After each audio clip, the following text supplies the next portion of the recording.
कल दास ने व्हाट्सएप के ग्रुपों में एक लंबा सा व्हाट्सएप का मैसेज भेजा था। वो मैसेज मुझे रणजीत दास जी हैं झज्जर से, हरियाणा से।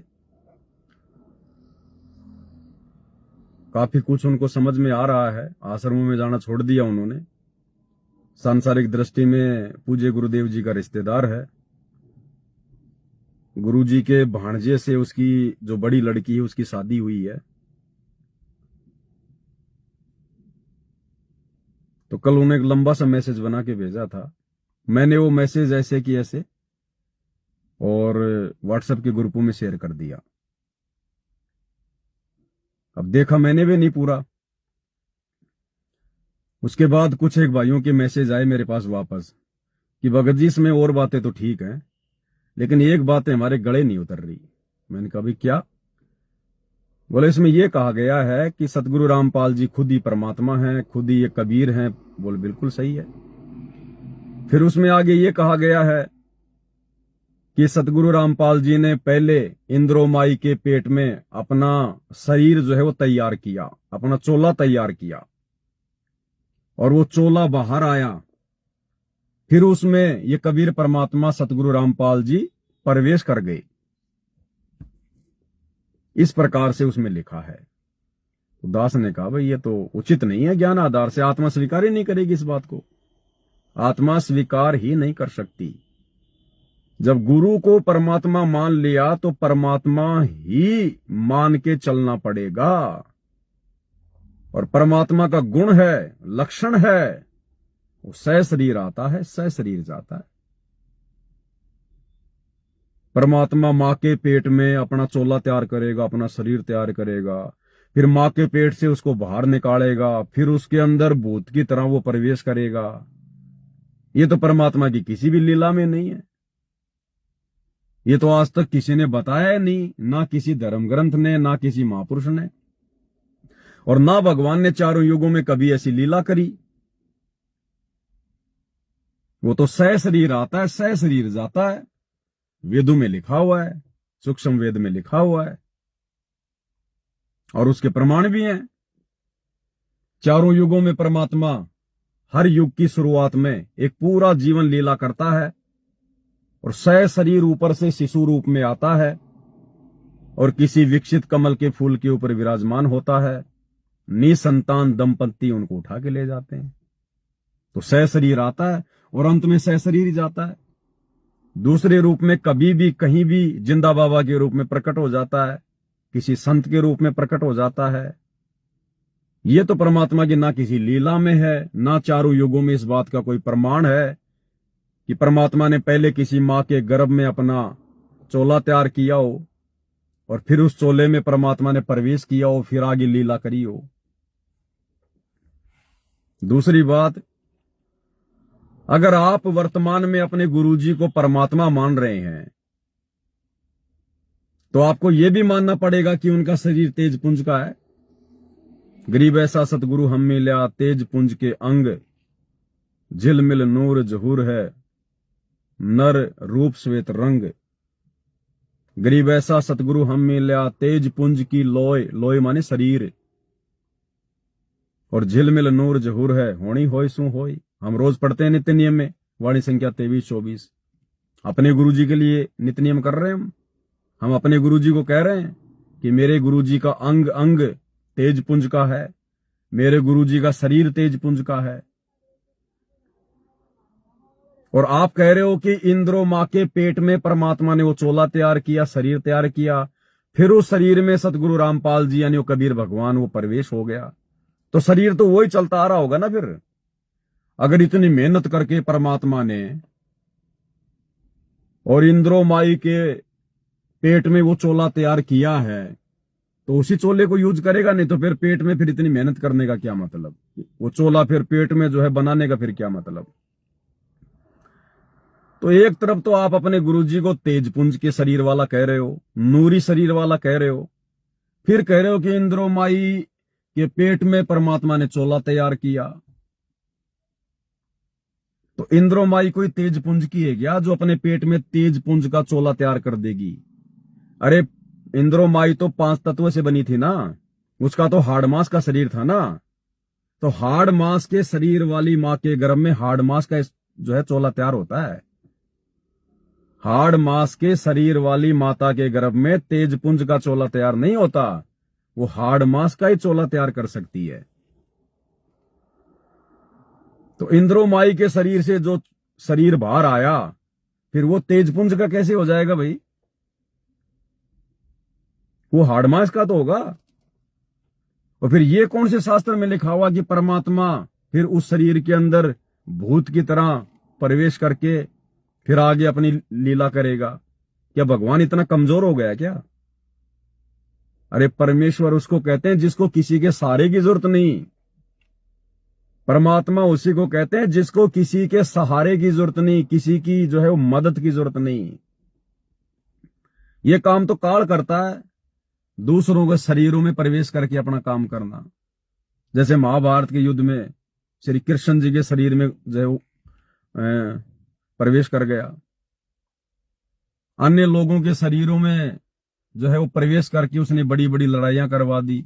गुरुजी हमें दिखाते हैं दूसरे के शरीर में जो है प्रवेश करके कोई काम करना, ये तो भाई जो मतलब कि भूतों का काम है, ये प्रेतों का काम है, काल का काम है। परमात्मा ऐसा नहीं करता। अगर आपने गुरु को भगवान मान लिया तो भगवान की तो सीधी सीधी एक ही परिभाषा है, सह शरीर आता है, सह शरीर जाता है। इस गंदे लोक की और हार्ड मास से बनी हुई एक औरत के गर्भ में वो अपना शरीर तैयार करेगा क्या? फिर उसमें प्रवेश करके लीला करेगा। अच्छा, ये गलती उस भगत की भी नहीं है, ये गलती उस भगत की भी नहीं है, क्योंकि उसने मुझे एक गुरुदेव के कर कमल से लिखी हुई कोई एक पुस्तक है, उसका मुझे उसने स्क्रीनशॉट भी भेजा है कि भाई देखो गुरुजी ने कह रखा है। भाई गुरुजी ने कहा है, वो क्यों कहा है, किस प्रकार से कहा है, हर बात को अगर यही लेके चलोगे कि गुरुजी ने कहा है, गुरुजी ने कहा है, और अगर उसी को अगर उसी रूप में मान के चलोगे जैसा गुरुजी ने कह दिया, तो भी भाई हम भगत नहीं है। फिर हमने ज्ञान को क्या समझा? गुरुजी तो अपने आप को 2 कोटि का जीव भी कहते हैं, तो क्या हम गुरुजी को 2 कोटि का जीव मान लेंगे? गुरुजी तो कहते हैं कि मैं तो परमात्मा के द्वारा भेजा गया उसका दास हूं। क्या हम परमात्मा, क्या हम अपने गुरुजी को किसी परमात्मा का भेजा हुआ दास मान लेंगे? जिंद के सत्संगों में गुरुजी कह रहे हैं मेरे जैसे ठग गांव गांव में जाके आत्माओं को जो है वो लूट रहे हैं, तो क्या हम अपने गुरुजी को ठग मान लेंगे? गुरुजी तो कहते हैं मैं कुत्ता हूं गुरुदेव का, रामपाल दास का नाम, तो क्या हम अपने गुरुजी को जो है कुत्ता मान लेंगे? गुरुजी तो कहते हैं मेरा तो जन्म हुआ है मां से, तो क्या आप अपने गुरुजी को मां के गर्भ से जन्म लिया हो मान लोगे? अरे गुरुजी ने सत्संग करने होते हैं, और सत्संग जब गुरु करता है तो पूरी दुनिया के लिए करता है, ज्ञानी के लिए भी, अज्ञानी के लिए भी, जगत के लिए भी और भगत के लिए भी। तो इस पुस्तक में जो गुरुदेव ने लिखा है शंका समाधान के रूप में, किसी भगत ने सवाल किया होगा कि गुरुजी हमारे से लोग इस प्रकार का सवाल करते हैं कि तुम एक तरफ तो अपने गुरुजी को कहते हो कि हमारे गुरुजी खुद ही जो है भगवान है, कबीर साहिब हैं, तो कबीर साहिब तो किसी मां के गर्भ से जन्म नहीं लेते। तो गुरुजी ने जगत वाले लोगों को समझाने की दृष्टि से, और जिस समय जिस भगत ने गुरुजी से यह सवाल किया, उस भगत की छोटी सोच को देखते हुए, अगर भगत को ही ज्ञान होता कि मेरा गुरु खुद ही भगवान है, परमात्मा है, और परमात्मा कैसे आता और कैसे जाता है, तो गुरु ने फिर ये बात लिखने की जरूरत नहीं पड़ती। यहां पर बाढ़ में जाओ फिर दुनिया। जब भगत ने भगवान मान लिया तो परमात्मा फिर संसार को नहीं देखता, लेकिन जब तक भगत अज्ञानी है तब तक परमात्मा ने उसी प्रकार से उसके सामने पेश आना पड़ता है। अरे धर्मदास ने तो परमात्मा को सतलोक में साक्षात देख लिया था, उसके बाद भी धर्मदास के सामने अपने आप को छुपाए रहे थे कि धर्मदास मैं तो सत्य पुरुष का भेजा हुआ हूं भाई। लेकिन धर्मदास मन ही मन में क्या सोचा करता, भगवान ये तो आप अपने आप को छुपा रहे हो, बाकी मैंने तो आंखों देख लिया आपको। तो तुम्हें क्या सीधा सीधा बता देगा आज कि हाँ मैं हूं कबीर, मैं हूं आज परमात्मा? ये 30 साल से इतना ज्ञान क्यों दिया है? ये कौन से दिन काम में लोगे? अरे ये तो फिर वही बात हो गई मैनेजमेंट वाली। अगर आदेशों पे चलना है, जैसा गुरु ने कह दिया अगर वैसा ही करना है, तो फिर गुरु के ज्ञान का मतलब क्या रह गया? अगर गुरु अपने ज्ञान और अपने विधान से ऊट पटांग कोई बात यदि कह रहा है, लिख रहा है, तो भाई वो परीक्षा है, परीक्षा। बुद्धि विवेक लगाने की आवश्यकता है। तो इसमें ये पुस्तक कौन सी है ये तो उन्होंने नहीं भेजा। इसमें क्या लिखा है? शंका तथा समाधान। पाठकों को भ्रम उत्पन्न होगा कि परमेश्वर कबीर जी मां से जन्म नहीं लेते, फिर रामपाल दास रूप में कबीर जी कैसे आए? फिर रामपाल दास रूप में कबीर जी कैसे आए? इनका जन्म तो माता पिता से हुआ है। अब क्या उत्तर दे रहे हैं गुरुदेव? परमात्मा के अंदर सर्व सिद्धि है। गरीबदास जी ने कहा है, सब पदवी के मूल हैं, सकल सिद्धि हैं तीर, दास गरीब सतपुरुष भजो, अविगत कला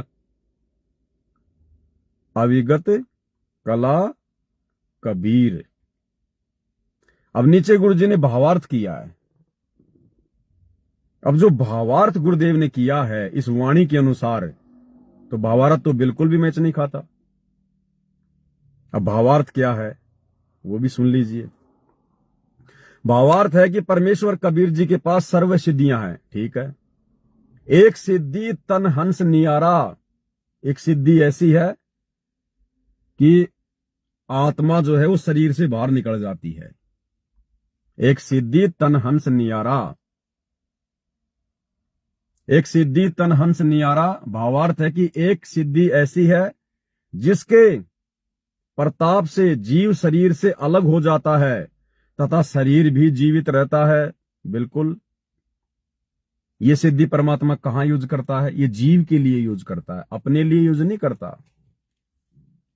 अरे 24 सिद्धियां जब परमात्मा हमें यहां पर यूज करने के लिए मना कर रहे हैं, और जब हम सतलोक चले जाएंगे तो परमात्मा कहते हैं, चार मुक्ति जहां चंपी करती माया होरी दासी, वहां तो तुम चार जो मुक्तियां हैं यहाँ की, जो ब्रह्मा विष्णु महेश को मिली हुई हैं, 8 सिद्धि 9 निधि, तुम उनकी तरफ देखोगे भी नहीं। तो वो परमात्मा स्वयं के लिए यूज करेगा क्या? ये जीव के लिए। एक सिद्धि तन हंस नियारा। धर्मदास जी के शरीर से परमात्मा ने हंस को अलग किया, आत्मा को अलग किया। 3 दिन तक उनको ऊपर लेके गए, पीछे से उनका शरीर जीवित था। उनकी जो श्वासें थी चल रही थी, उनकी जो हार्ट जो बीट थी वो काम कर रही थी, नहीं तो उसको फूंक देते उसके रिश्तेदार। तो ये सिद्धि परमात्मा यहां पे यूज करता है। जिन आत्माओं को परमात्मा सतलोक में लेके जाता है, अपने गवाह बनाता है, पीछे से परमात्मा उनके शरीर को जो है वो चालू रखता है। तो ये सिद्धि वहां पे यूज आती है, परमात्मा यूज नहीं करता। अब आगे देखिए, भावार्थ है कि परमेश्वर कबीर जी के पास सर्व सिद्धियां हैं। एक सिद्धि तन हंस नियारा। भावार्थ है कि एक ऐसी सिद्धि है जिसके प्रताप से जीव शरीर से अलग हो जाता है तथा शरीर भी जीवित रहता है, ठीक है।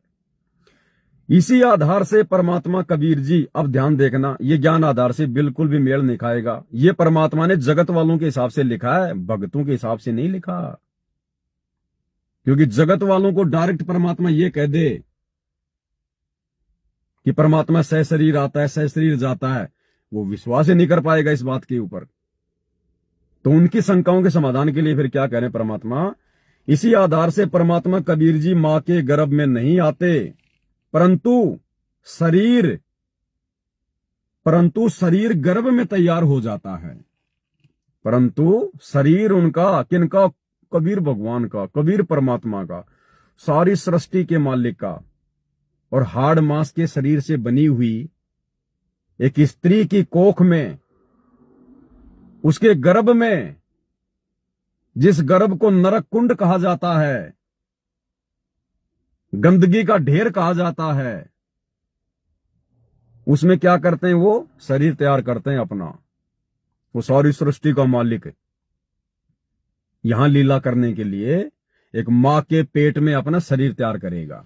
मां का सहारा ले रहा है, समर्थ नहीं है परमात्मा, कमजोर हो गया भगवान इस कलयुग में, बैटरी डाउन हो गई भगवान की भी। परंतु शरीर गर्भ में तैयार हो जाता है। अब आगे देखना भाई और बहनों, तथा गर्भ से बाहर आ जाता है। आ गया, ठीक है, गर्भ में शरीर तैयार हो गया और वो गर्भ से बाहर भी आ गया, ठीक है। तब उसमें अपने अंश को प्रवेश कर देते हैं। क्या लिख रहे हैं? तब उसमें अपने अंश को प्रवेश कर देते हैं। अंश को प्रवेश कौन करेगा? कबीर भगवान। तो कबीर भगवान तो अलग हो गया और वो अंश अलग हो गया। अब आप सतगुरु रामपाल जी को कबीर भगवान मानते हो या उनका कोई वो अंश मानते हो? क्योंकि परमात्मा तो ये कह रहे हैं कि वो गर्भ से शरीर बाहर आएगा और बाहर आने के बाद परमात्मा उसमें अपने अंश को प्रवेश करवा देते हैं। तो भगवान कहां प्रवेश हुआ? अरे इसी में लिखा हुआ साफ साफ कि जब वो गर्भ मां के शरीर से बाहर आ जाता है तो परमेश्वर उसमें अपने अंश को प्रवेश करा देते हैं। तो भगवान तो प्रवेश नहीं हुआ ना। क्या प्रवेश हुआ? भगवान का अंश, उसकी आत्मा। तो बताओ फिर सतगुरु रामपाल जी भगवान है या भगवान की आत्मा है या कोई अंश है? एक तरफ तो आप कह रहे हो कि संत रामपाल जी परमात्मा है, खुद ही ये कबीर जी हैं, और यहां तो गुरु जी साफ साफ लिख रहे हैं कि उस गर्भ में फिर परमात्मा अपने अंश को प्रवेश करते हैं। तो कबीर जी तो प्रवेश नहीं हुए ना। तो यही तो दास कह रहा है कि परमात्मा सह शरीर आता है, सह शरीर जाता है। ना वो अपना चोला मां के पेट में तैयार करता, ना उसको आवश्यकता है। क्या कह रहे हैं? तब उसमें अपने अंश को प्रवेश कर देते हैं। तो भाई जिन जिन लोगों को ये लगता है कि 1951 से उसी चोले में सतगुरु रामपाल जी हैं प्रवेश, तो सतगुरु रामपाल जी फिर इस लिखावट के अनुसार जो है कबीर जी नहीं हुए, फिर वो तो कबीर जी के अंश हुए। तब उसमें अपने अंश को प्रवेश कर देते हैं। वह कबीर परमेश्वर वाली शक्ति के लिए लीला करता है। यानी फिर वो क्या करेगी? आत्मा उस कबीर भगवान के लिए लीला करेगी। फिर कबीर भगवान क्या करेगा? फिर कबीर भगवान का रोल क्या रह गया? तो वो अंश तो अलग हो गया, भगवान अलग हो गया। इसलिए भाई और बहनों, परमात्मा परमात्मा है। परमात्मा को लीला करने के लिए किसी मां के गर्भ में ना तो आने की जरूरत है, ना वो आता है, और ना इस संसार में कोई ऐसी मां है जो उस भगवान को अपने गर्भ में संभाले। तो भाई और बहनों, ये ज्ञान आधार का मार्ग है। अब गुरु जी के इसी जवाब के अंदर बताओ सारी चीजें लिखी हुई है, लेकिन फिर भी आप जी नहीं समझ पाए और आपने कहा कि देखो ये गुरु जी ने लिखा हुआ है। अब तो गुरु जी ने तो लिख दिया कि कबीर परमात्मा फिर अपने अंश को उस गर्भ में प्रवेश करवाते हैं। तो फिर सतगुरु रामपाल जी यदि आप मानते हो कि 1951 से वो ही गर्भ लीला कर रहा है, तो भाई फिर वो आज फिर वो कबीर परमात्मा नहीं है, वो तो कबीर परमात्मा का कोई अंश है सतगुरु रामपाल जी। तो फिर ये भगवान कहां हुए? फिर क्यों फिर आप इनको जो है कबीर जी कहते हो फिर? तो भाई और बहनों, ये गुप्त खेल है परमात्मा का। अब बताओ वाणी क्या बोली परमात्मा ने? सब पदवी के मूल हैं, सकल सिद्धि हैं तीर, दास गरीब सतपुरुष भजो अविगत कला कबीर। अब सारी सिद्धियों के मालिक है ना, तो सारी सिद्धियों के मालिक को क्या फिर पेट में चोला तैयार करने की जरूरत पड़ेगी? क्या उसको पेट में वो चोला तैयार करने की जरूरत पड़ेगी? वो शरीर जो है बनाने की उसको आवश्यकता पड़ेगी? वो तो फिर कुछ भी कर सकता है। जब सर्व सिद्धियों का स्वामी है तो वो तो कुछ भी कर सकता है। फिर वो पेट में चोला तैयार क्यों करेगा? इतनी मेहनत क्यों करेगा? इतने खबाद क्यों करेगा? तो ये आप और हमारी परीक्षा है, क्योंकि वर्तमान में वो कबीर परमात्मा सीधे सीधे वो लीला नहीं कर सकता जो लीला उस कबीर परमात्मा ने आज से पहले चारों युगों में की है। सह शरीर शिशु रूप में कमल के फूल पे आना, क्योंकि ये कलयुग है, मशीनरी युग है, टेक्नोलॉजी है। कोई नहीं मानेगा इन बातों को, कोई विश्वास नहीं करेगा, आप और हम भी विश्वास नहीं करते। लेकिन ये तो ठोक ठोक के परमात्मा ने जब इतना ज्ञान दिया तब जाके ये बातें उन्हीं के आशीर्वाद से समझ में आ रही है। जीव चाहे कितना ज्ञान समझ ले, कितना ही कुछ कर ले, जीव के बस की बात नहीं है।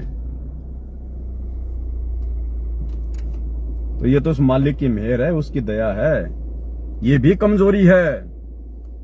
यदि आप अपने गुरु को इस प्रकार से मां के गर्भ में चोला तैयार हुआ, फिर वो शरीर बाहर आया, फिर उसमें गुरुजी प्रवेश हो गए, ये भी कमजोरी है। ये भी गुरु को मानुष मानने में आता है।